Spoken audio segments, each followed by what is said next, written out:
Are you ready to stop shrinking to fit into someone else's version of success? Welcome to Illuminate Your Worth, the podcast that helps you remember who you are and reclaim your life. Hosted by transformation facilitator Heather Stewart, this is your space for soulful conversations, coaching insights, and reminders that you're not here to settle. You're here to shine. Now let's dive in. Hello. I don't know what it's like where you are, but I'm looking at my window. It's snowing. Snow. It's not a snowmageddon, it's just regular snow. And it actually makes the world look quite lovely, doesn't it? You know, it's so clean and white and it makes the sounds muted. I really enjoy winter, I have to say. True Canadian. Gotta enjoy winter. I am Heather, by the way, and this is Illuminate Your Worth podcast. And we are on the Inspired Choices Network. And today we're talking about knowing versus, it's called knowing versus living, because I thought if I put knowing versus knowing, it wouldn't make any sense. So we're going to talk about knowing something with your brain versus knowing it as a lived experience. And speaking of snow, I just saw a headline go by on like the weather station or something that a man in his 60s who grew up in Jamaica was in Canada and had experienced snow for the first time. And the look on his face was priceless. Like, what is this stuff falling from the sky that's cold? Why is it so cold here? And that's very interesting. Like, you can read about snow, you can read all the chemical properties, you can read all the descriptions, you can understand everything there is to understand about snow. But until you're standing in it, or feel it on your skin, or experience it like firsthand, it's just a concept, isn't it? It's just a thought. It is just a thought. Thoughts are super powerful. Thoughts are things. Thoughts turn into things.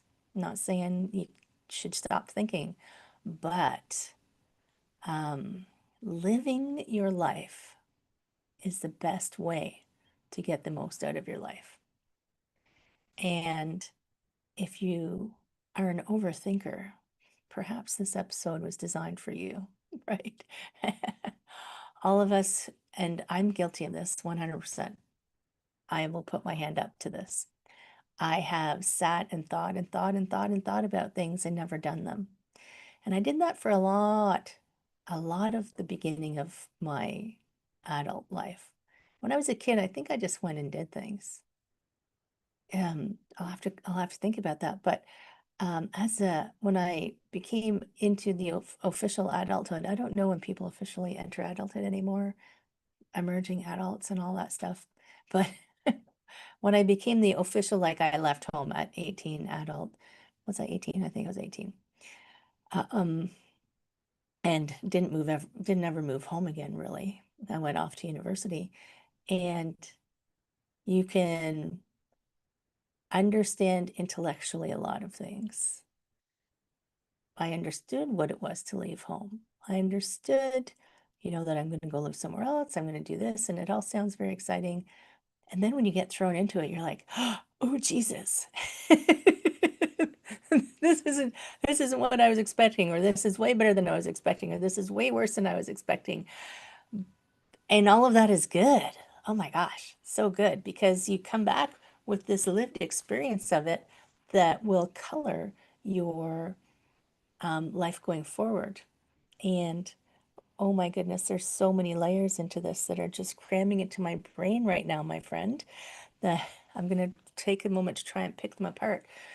So, your logical brain, I love my logical brain. Oh my gosh, it is so useful. It does so much for me. And it loves planning, it loves analyzing, it loves forecasting, it loves protecting me in case, it's like, well, Heather, if you step out onto this busy street, you could get hit by a car. I'm like, oh, you're right. I should probably check for traffic. It likes to figure things out, which is super useful. And if you are someone who is an overthinker, by the way, that's the power. You don't have to feel bad about it. You don't have to give yourself a hard time about it. This isn't a bad thing. Being a thinker isn't a bad thing. But staying there, I think, is what's going to what keeps people stuck because they don't step out of a thinking into a doing. And it's in the doing of something that you learn. And yeah, thinking is like crack for me. You can see my brain, right? You might see the smoke coming out of my ears sometimes. My brain, I can remember as a little kid, I was sitting on the side of my bed and I was thinking, I didn't realize this until I came out of it, but um, I was thinking about something very intensely. And then something distracted me, and I was like, where did that thought go? It was so good. Like I felt like I had somehow missed, like I had stopped eating some delicious dish or something, and I was so lit up by whatever that was that I was thinking about. And who knows how long I'd been sitting there, because when I get into that thinking, and it's almost like a trance state, right? It was so good. Love, and I still remember that, like, I don't know, I was probably like a long time ago. I was probably like 13 or something at the time, which was quite a while ago. Even though I still remember it. So our logical brain, yeah, it's an amazing tool. It really helps us.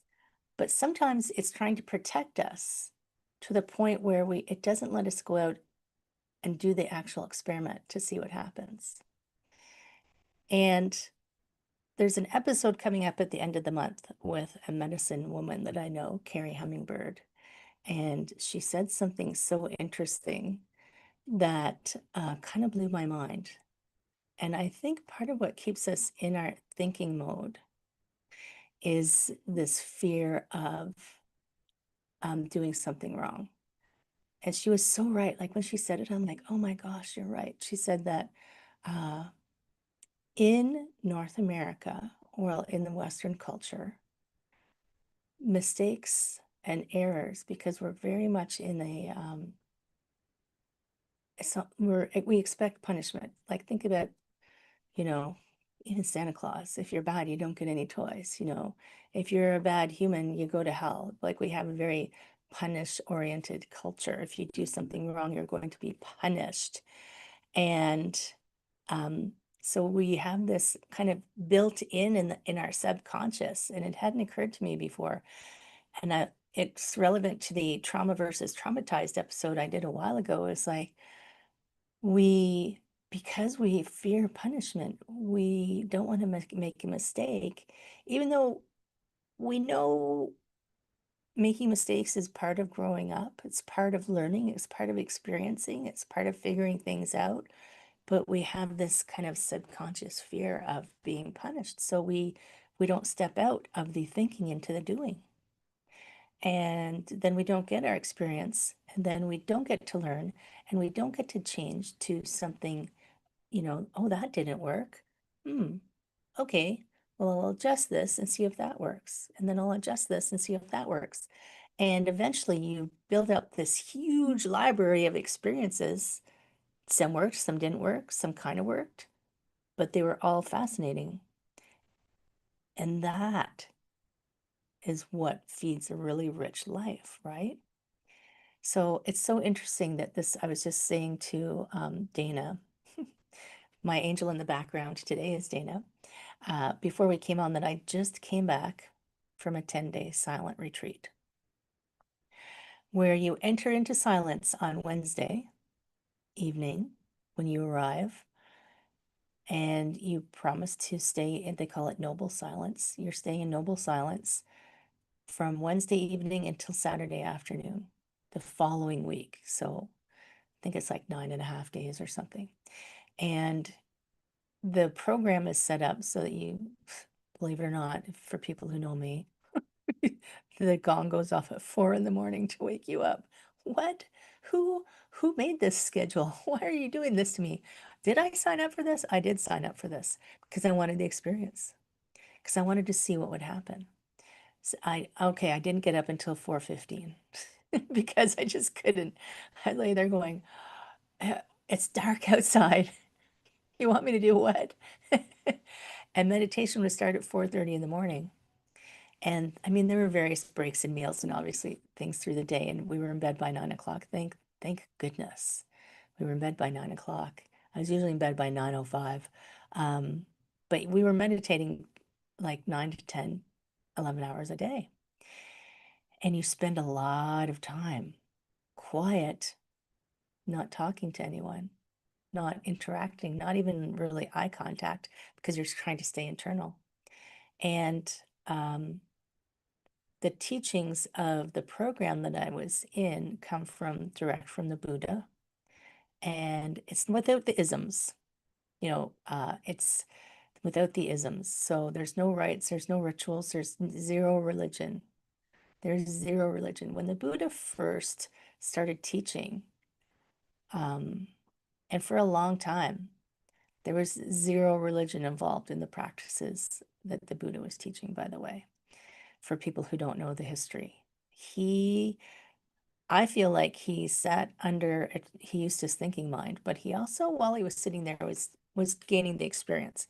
So he sat under the Bodhi tree, and he had done a lot of different practices with the rites and the rituals and all of the things to try and learn how to end end unhappiness, this general melancholy that humans can have, or this feeling like something's missing or something's wrong, and or we're broken and things aren't working properly. So he decided very determined person, he decided to sit under the Bodhi tree until he figured it out. And the story, his name was Gautama, by the way. He was a prince. But he had left his, I should do a whole podcast on the story of the Buddha at some point. But he had left his princely home to go and find, you know, meaning behind life, I think. And I feel like when he sat under that tree, like we've got quantum physics now, when he sat there experiencing, he was trying what the technique he was using was keeping you present in the present moment, using the sensations of the body. Stay in the present moment, no matter what's going on. It might feel nice, might not feel nice, but just as you watch it, it rises and falls and rises and falls, comes and goes. Everything is impermanent. The impermanence episode. And he somehow got to the point where he realized that everything was just like little wavelets of energy, even though we know that nothing is actually solid. It's just how fast the energy is moving. And quantum physics, like this was like 2,500 years ago, and he somehow determined quantum physics just by sitting there and thinking, but he paired it with the experience behind it. And I won't go into the whole practice. If you want to know about the practice, send me an email and I'll go into it deeper. But he realized that we are all just these little energy bubbles, and they're always coming in and out and coming out. Like, think how many times your cells turn over in an hour. Trillions and trillions. Like, it's mind blowing. So he had figured all of this out, and he was teaching this how to be present with what's going on and be okay. Just stay in this calm, neutral place, basically. It's like, yes, this feels really good, but I'm not going to let it suck me away into this spiral of I want more good, more good, more good, more good. Or this feels really bad. My shoulder was killing me one day at one point. I'm like, oh, my shoulder is hurting. But it was just like, just stay there and watch it. And when you sit, I think this is where John Kabat-Zinn's full catastrophe living might have evolved from. When you watch the pain, it's not just like pain constantly. It's like it moves. Sometimes it climbs around in your body, like it's moving around. And that's all to make you present to what's really going on. And there was commentary by the teacher, Goenka, about how you can read all about science and how the body works and how pain works and how pleasure works, and you can understand the chemical processes and you can understand everything. But until you get the experience of sitting and being fully present and aware and watching sensations rise and fall and watching your craving for more of this and your aversions because I don't want that one, that sore shoulder, get up. Instead of trying to push things away or chase after things, it's like, this is why it became called the middle path. Can you just stay there and be chill and not chase or run away? Just be present. Doesn't mean you don't change things for the better. Because when you're in the present, when you're fully present to what is, you're like, oh, this is what's really happening right now. Okay, this is cool. I think I would like it to be something else. And then you can take some action. We're going to talk more about this in a moment. Now that you've had your Buddha historical lesson, we're going to go on to our first break. While we're on our first break, why not pop over to your favorite listening platform and give us a 5-star review? I would massively, hugely appreciate that, my friend. This is Heather. We're on the Inspired Choices Network. We're talking knowing it versus living it. And we will be right back. I'll see you in a minute. What if your too much was actually your superpower? On Illuminate Your Worth, Heather Stewart guides you back to your truth with coaching, mindset shifts, and powerful conversations designed to light up every corner of your life, from career and creativity to wellness and worth. Tune in weekly and discover how to stop surviving and start thriving on your own terms. Listen to Illuminate Your Worth with Heather Stewart on the Inspired Choices Network and wherever you get your podcasts.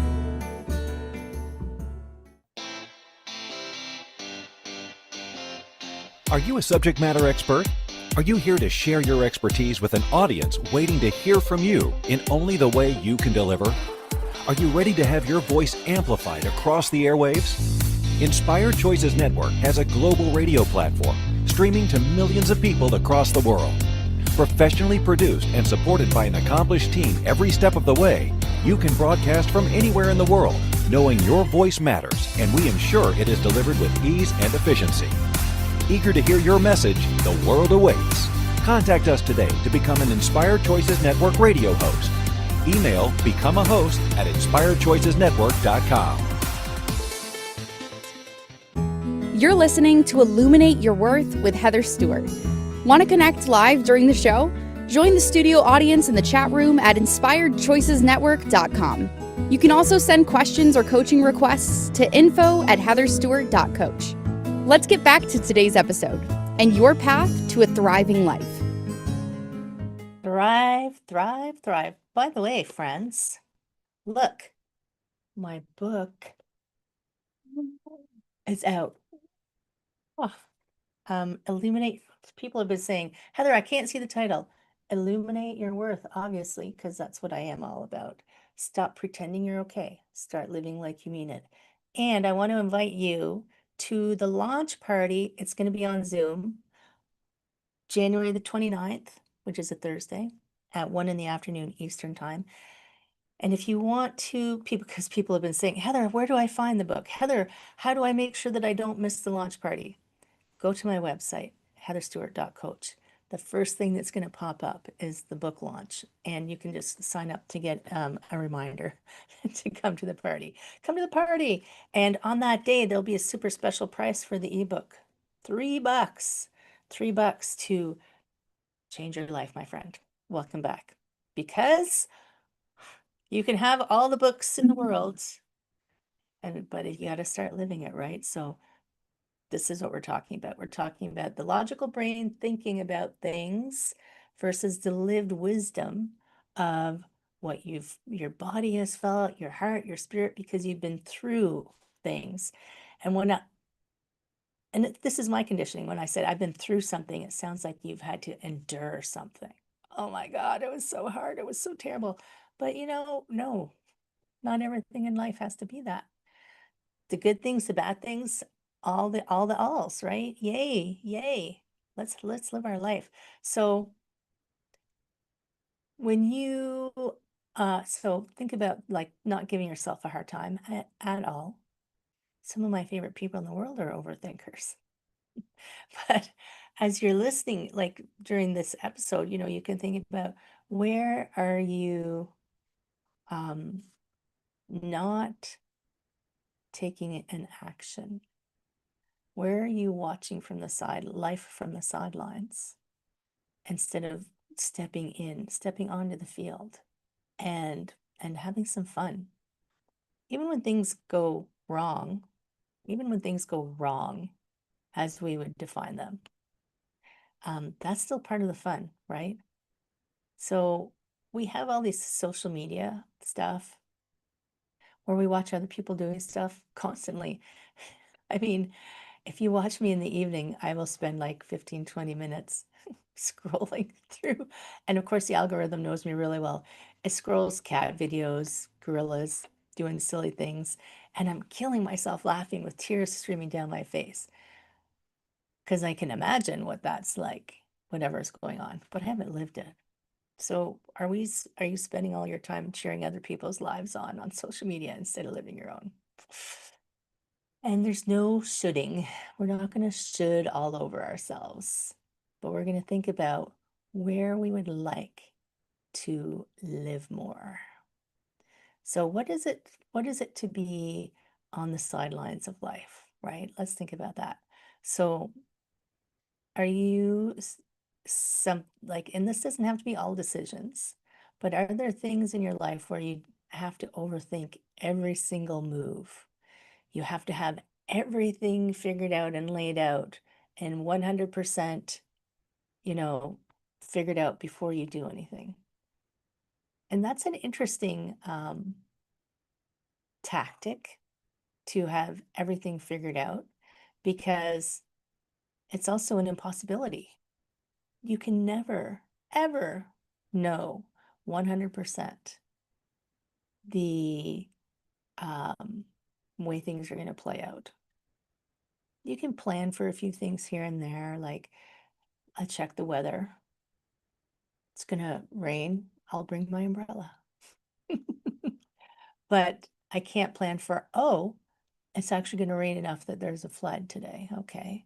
Or I brought my umbrella and that's great, but I didn't realize that there was going to be this much wind and the umbrella's not working. So we can plan for things, but we can't control all of the circumstances of everything. So if you're overthinking every single move, think about maybe dialing that back just a little to the point where you are safe and you've got enough information, and then take a step out and see what happens. So another way that you're playing from the sidelines might be, maybe you're delaying decisions to the point where once you make your decision, it's too late. I used to do that all the time. Oh my goodness. And this was when I first started my business as a coach, and it probably had to do, I know I had some imposter syndrome in the beginning. It's pretty prevalent in the early beginnings of coaching, when you first start, because you're thinking, oh my goodness, really? Why would someone want to talk to me? That's such a normal reaction. But I can remember, I would like get an email and I would think about, okay, how am I going to answer this and make it sound this way or that way? And by the time I responded to that person, it was too late. They'd moved on. Because if you think about how life flows these days, people want that instant gratification, that instant response. And if you are delaying making a decision, the train's left the station already. You're like, should I take the A train or the B train?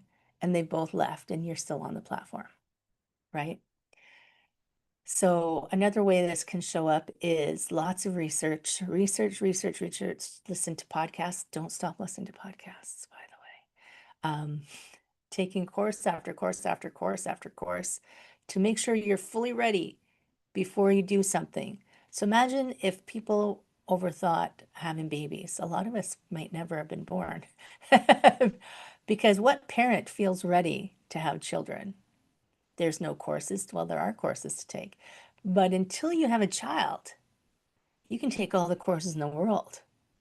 Once you have a child, you're like, oh my God, they didn't tell me this would happen, or that this would be so good, or that this would be so bad, or that I would feel this, or I would feel, and everybody's who is a parent, their experiences are same, but different, like very similar, but very different. I remember I had a friend who they had a child. It was their first child. And I think their child was about 4 when we were having this conversation. And she said she would never have another child because the responsibility that she felt for this life was so overwhelming for her that caused her so much stress. She was an overthinker, right? She needed to make sure this child was 100% like insulated, cared for, clean, dry, fed, happy. Like everything poured into this person to try to make this little person to try to make their life perfect, which is also an impossibility. Well, actually, no, it's not impossible. My life is perfect. It's just that we evaluate versus good versus bad. And like the bad is perfect too. It's a perfect lesson. The bad is a perfect lesson. The good is a perfect lesson. So think about, and where other people will just like, yeah, I've got this kid. And I think of my niece, she now has 4 children and she doesn't have time to, think about this child's life has to be this. She's just looking after these little babies, right? So there's no guarantee in life. Well, there's no guarantees in life. Death and taxes, I hear, are the guarantees. But I'm sure there's people who are avoiding taxes out there. So death is your only guarantee. You have no guarantees on how this is going to play out. The only way to see is to move, is to do something, right? So get into motion. Messy is perfect. Messy is perfect. Imperfect is perfect. Not fully thought through is perfect. I was in a meeting last night with my fabulous female mastermind women's group, Women's Manifesting Network. And no, woo manifesting, like something like that. Anyway, and my good friend Judith is starting a Toronto chapter of Fem City, a networking group. And she was listing, I need to make sure I do this and this and this and this. And we're like, how about we just trust some of that stuff will take care of itself and you just do the things you need to do so you don't freak yourself out, right? So what do you really need to know to start moving? And then build it as you grow, build it as you learn, shift it as you learn. If you read all about brain surgery and you read every single book, that wouldn't be the same experience as performing brain surgery, would it? Or even driving a car. I knew, this is funny, I knew everything about how to drive a standard transmission car, if people still remember what those are. And I had watched people do it. I had the early YouTube, I just sat next to my boyfriend and watched him drive and watched what happened. And I was there when he was learning to drive. And, so I knew the concept of how to drive a standard. But when I went to actually drive one, I was like, oh, holy moly, this is, yeah, you got to pay attention to what's going on here. But I learned, I still drive a standard transmission quite well, I think, personal opinion. So when we get this knocked about of, we get to go through the messy bits when we get the experiences. We get to get knocked out around a little bit. We might get criticized. We might get rejected. We might fail at something. We might feel weird and awkward sometimes. But you also get to experience joy. You get to experience real connection with people. You get unexpected opportunities or ideas that come to you because you did something. You're like, oh, you know what? That reminds me of this. And then I could put that with that. And wow. And it just expands a whole new way for you to experience life that you can't experience if you stay in the thinking part of life, right? If you stay in the thinking part of life, you don't get the good or the bad. You just get to imagine them, which just is not a life really lived.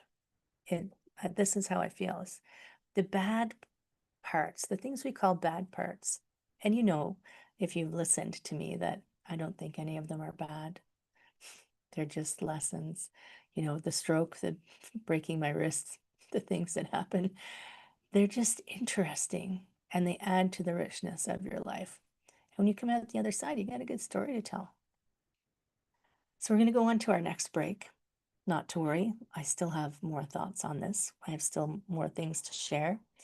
If you didn't get a chance to give us a review, if you can pop over there now. If you did, you can go and sign up to get notified of the book launch.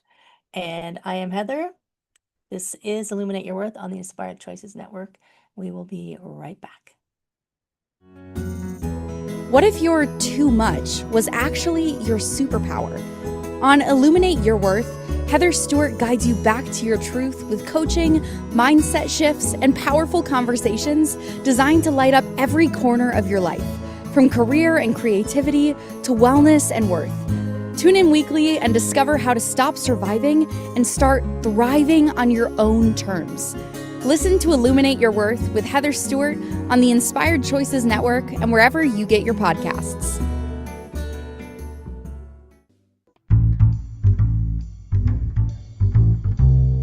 How wonderful would it be to carry your favorite Inspired Choices Network host with you throughout your day? Well, now you can. Inspired Choices Network now has its very own mobile app. Our free app offers live streaming shows, along with thousands of podcasts and TV episodes. Our shows cover a wide variety of topics.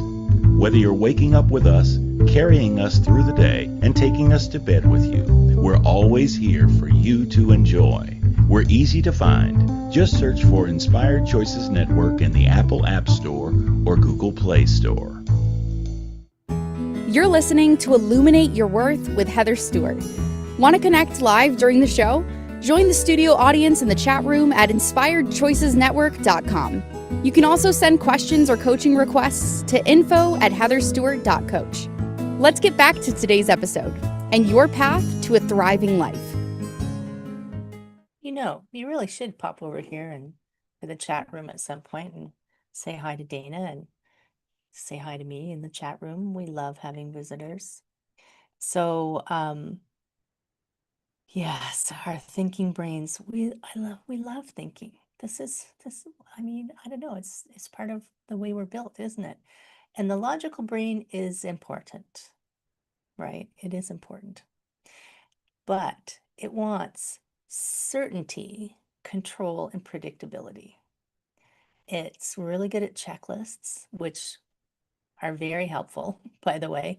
When I was in massage school, one of my good friends, is very organized and very logical, and her checklists probably helped me graduate, because sometimes I'm a bit of a fly by the seat of the pants person.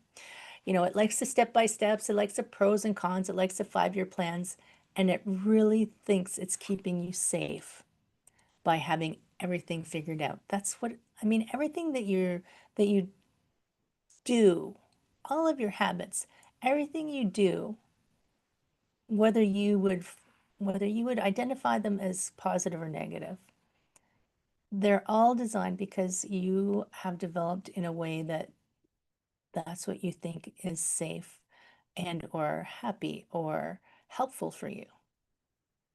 And when I have a cup of tea in the evening, I really want a piece of chocolate, and I've wired myself to say, okay, it's evening time, hot tea, that requires chocolate, even though sometimes I'm like, no chocolate today. I've had enough. No, I really want that piece of chocolate. That means I have to rewire myself a little bit, or not. What's the big deal? But it is hijacking you. So the logical brain and these habits are hijacking you. It's trying to protect you, but it's hijacking you because you are saying things like, once I understand this fully, then I'll move. Or when I'm less busy or less tired, then I will start doing something. Or after I've completely healed from whatever, I will be ready. But then it never happens. It's like the tomorrow that never comes, right? It convinces you that the preparation that you're doing is progress. And preparation can be important, but preparation isn't progress. Preparation is just circling. circling what you want to get done, circling over this. I'm going to go and do that thing. There's my target down there, but you never land. You never land the plane, right? So it's trying to protect you from pain. So that's the logic of it. And it's trying to, if you have wisdom, so logic, the logical brain is trying to protect you from pain. Wisdom, which is from experience, is going to guide you through life, the joy and the pain, so that you're who you become who you meant to be. And that's why I circle back to this 10 days that I just spent. The joy, the pain, the sensations I liked, the sensations I didn't like. I just kind of just stayed there to have the full experience of it. Full catastrophe living. It's like I'm not feeling like I want to have this experience a lot, but I'm going to pay attention to it and see what happens, right? And the logical part of your brain, the thinking part of your brain, is knowing information. Information. The living it, the living and doing the thing gives you this lived wisdom, which allows for transformation. Information only helps you take a step, should be used to help you take a step in a direction, but it's the doing and the living it that will create the transformation, if that makes sense. So you can know everything about, let's say, swimming. You can read books, you can watch YouTube videos, you can know all there is to know about swimming. And then you get into the water and you're like, hold on a second. This is not well explained in the books on how this works. But you eventually learn to swim, right? I can remember swimming lessons. I think they give these lessons, like swimming lessons and riding a bike, to little kids, because little kids don't say, their logical brain hasn't developed to the point where it's like, hey, I might not like this. They just say, okay, let me try. So use your list. Here, make a little list. So if for knowing versus living. So you can slow down, and you can go and re-listen to this episode later if you want. Take a few notes, So if you think about each of these things that I'm just going to talk about, we're going to think about what the experience is, and we're going to think about what the logical brain would think versus what the lived wisdom of it is. So think about love. So super deep love. So the logical brain might say, to protect you, might say, if I never really open up all the way, then I can't be hurt. And a lot of us will cut ourselves off to that, right? Because, and you may have had relationships where I can remember a brother-in-law, that I had at one point. His wife was divorcing him because he was emotionally unavailable. If I never open up, I can't be fully hurt. But if you have the lived wisdom of going through various relationships, which I know the first ones are the, that what's 70s, the first cut is the deepest. You learn about what attachment is. You learn about, if you go through these relationships and let yourself be open, you learn about vulnerability, and you learn about intimacy and being seen, giving and receiving. And some of these things like rejection, you might be, I don't want that to happen again. But if you never take a chance, you never get to feel the full amazing depth of what love can be, right? And having been through several relationships myself, I can say when you find it, it's worth it. It's worth the ride. It's worth the ride, my friends. Trust. So where are you holding this love that's waiting for you away from yourself so that you don't get hurt. And what's that costing you?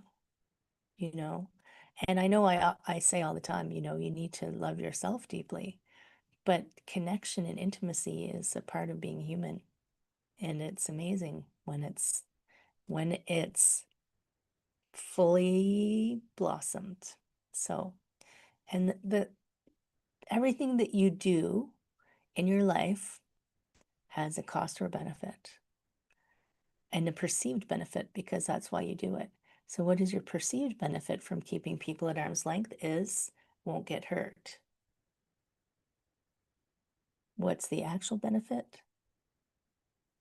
And what's the actual cost when you look at it in reality? When you look at it like the reality of the situation, not the imagined situation. So think about friendship, you know, your logical brain will say, you know, what if they don't like me? So I will wait until people invite me into the circle, or until it feels perfect, until it feels like they're the perfect friend. Where I have a friend who'll talk to anybody. She has no problem. She'll knock on doors and say hello. She initiates conversations. And having friendships and being open and honest in your friendships, sometimes they end, and that's okay. Sometimes you have to let friends go because that it's run its course. It helps you navigate conflict by having these experiences of being open to finding friends and being friends. So is there a friendship that you're craving to have more connection with, but you're not doing anything about it because it's awkward? You're afraid of being awkward or rejected. That doesn't mean you go say, "Oh, you're my best friend forever. We have to do everything together." It's just like being more open and vulnerable. Brene Brown is one of those authors who, if you haven't checked her TED Talk, check her TED Talk on vulnerability. She really didn't want that to be what the answer was for how to be a happy, healthy human, vulnerability. But because she was a thinker, she was a logic person, she was a researcher, and all of her research kept telling her that, and she really didn't want that to be the answer. But it allows you to have that full experience of life. And think about, you know, I was saying the only guarantee in life is death. So loss, birth, you know, you're born, you die. And sometimes we think, well, if I don't get attached to this or that, or this person or that person, then it won't hurt as much. But remember, everything is impermanent. Everything, even you're impermanent. Be grateful for whatever you have with a person. Even I can remember, because I've had a lot of cats over my life. Oh my God, heart-wrenching when your cat goes to another dimensional plane, right? It's like, oh, my kitty. But be grateful for the time you spent with them. Be present for when you are with them and what matters. You know, there's cycles in life, and we can be sad, but we don't have to, it just feeds our richness of life. I'm going to keep coming to the back to that richness of life, richness of life. Oh my goodness, right? Life is so fabulous, you know, winning and losing. Some people don't want to try because they're afraid they're going to lose, and they only play games they can win. How does that teach you confidence? How does that teach you what you don't want to do and what you do want to do? How does that teach you joy? If you ever read Rumi talks a lot about you have to have darkness and light. You need the sadness and the joy. You need both sides of the coin so that you understand. There's a line in one of them that's like something like, when joy is sitting at the table, sadness is sleeping in the bedroom, because he knows that it's a flip side. We live through a contrast. That's the only way we can experience things. The only way we understand what light is because we know what dark is, right? The only way we understand what cold is because we know what warm is. So you need the flip side, experience all the aspects, the full awesomeness of life, experience it all. That's where wisdom is going to come from. That's why old people are so wise. I didn't know this until I was old. Actually, I still don't consider myself old, but the older that I get, the more wisdom I realize the older people in my life have had. And even though I'm looking at the picture of my grandfather, even though he's not on the planet currently, I can think back to the wisdom he imparted me because I decided to keep that tucked away somewhere in my brain, right? So, and he got it from his years and years and years of living and doing and experiencing. We're going to go out on our last break. Not to worry, we're going to come to some kind of fabulous conclusion, my friend. Don't go away. I will see you in just a moment. What if your too much was actually your superpower? On Illuminate Your Worth, Heather Stewart guides you back to your truth with coaching, mindset shifts, and powerful conversations designed to light up every corner of your life, from career and creativity to wellness and worth. Tune in weekly and discover how to stop surviving and start thriving on your own terms. Listen to Illuminate Your Worth with Heather Stewart on the Inspired Choices Network and wherever you get your podcasts. You're listening to Illuminate Your Worth with Heather Stewart. Want to connect live during the show? Join the studio audience in the chat room at inspiredchoicesnetwork.com. You can also send questions or coaching requests to info@heatherstewart.coach. Let's get back to today's episode and your path to a thriving life. So thinking about that, by the way, if you were listening to the ad, maybe you weren't. I just like tuned it out. If this feels like if you're starting to think, oh my gosh, I might be stopping myself from living, I might be an overthinker. If you've been listening, that I have a free 1 hour alignment activation with me. And yes, it is kind of crazy that I'm giving away this for free, but it just feels like the right thing to have an hour with someone to help them pull out from the forest of their life so that they can see. When you're down in the weeds of it, you can't really see. So it's like, let's pull out a little bit. Let's get a high level view. So we spend an hour, we get a high level view of where you are in life and any patterns. And then I just share that with you, right? So if you are interested in that, head over to the website, heatherstewart.coach.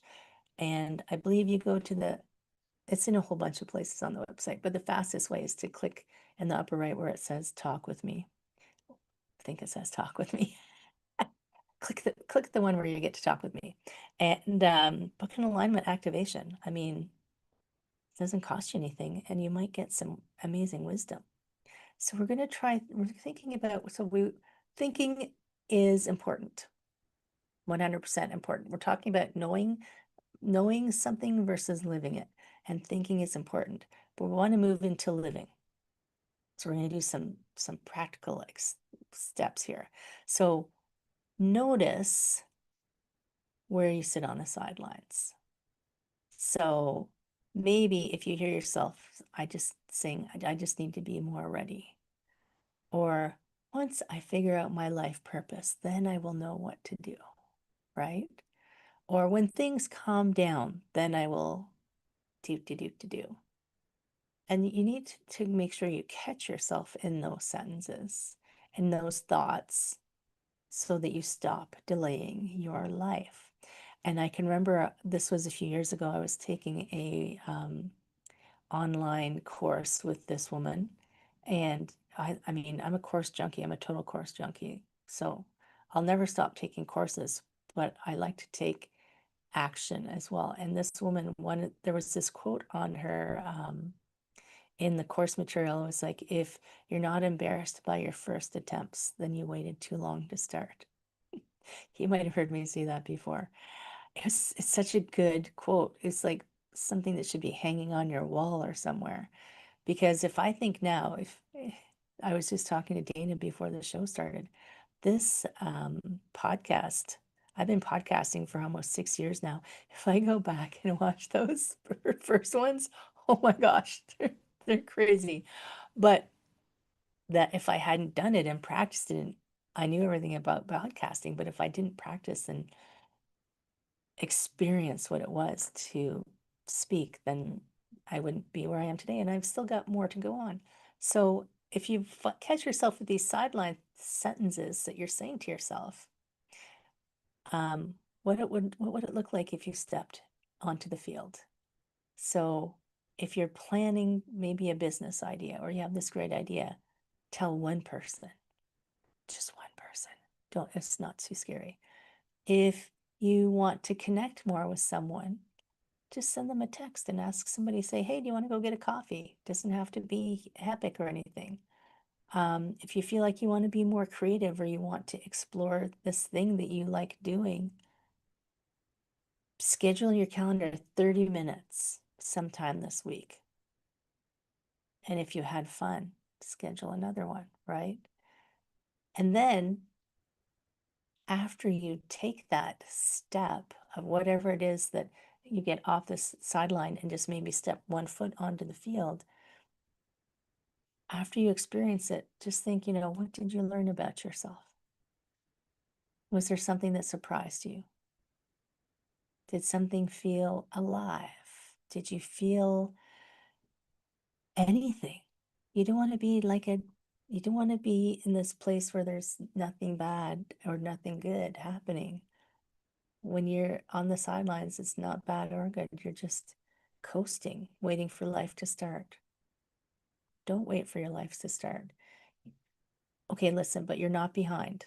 We're coming up to the end of the show. I want you to know before I get out of here, you are not behind. You're not missing your life. You just might be not fully engaged in it. You might be just standing slightly to the side.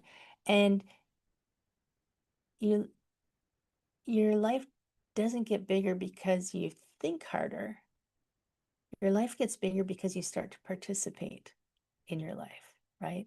So, my friend, take one strong, brave, imperfect step this week and email me if you want. Tell me what your strong, perfect, imperfect, perfectly imperfect step is that you decided to do, even if you think it was stupid, because nothing is stupid. It's like, I sent a text message to my friend to see if she wanted coffee. Or the lady who works out next to me at the gym, after our workout, I said, hey, do you want to get a coffee? As grown-ups, that's a scary thing, which is hilarious. If you say it out loud, you're like, why is that so scary? Why is that so scary? Because we think they're not going to like us, or maybe we're afraid they're going to be a weirdo. If they're a weirdo, don't go out for coffee with them again, right? So I just really invite you to look at your life and where you're not fully engaging with it, where you're not allowing yourself that full, intense joy that is the flip side of the intense not joy. And whichever one happens, understanding that neither of them is going to last forever. And that's okay, because it is going to feed your experience and make your life richer so that you can be even more engaged with the next thing that happens, right? Lessons. We are here for lessons, but not all of it is thinking. Sometimes you got to get out of the lab, and I think about gym class because that was a very active class. Get out of the science lab, go to the gym class, and move your body. My friends, have a fabulous week. I will see you next week. Thank you for tuning into Illuminate Your Worth. Heather Stewart will be back next week to help you shift your mindset, reclaim your joy, and build a life that fits you. Catch the next episode on InspiredChoicesNetwork.com, Wednesdays at 1 p.m. Eastern, 12 p.m. Central, 11 a.m. Mountain, and 10 a.m. Pacific. Until then, take one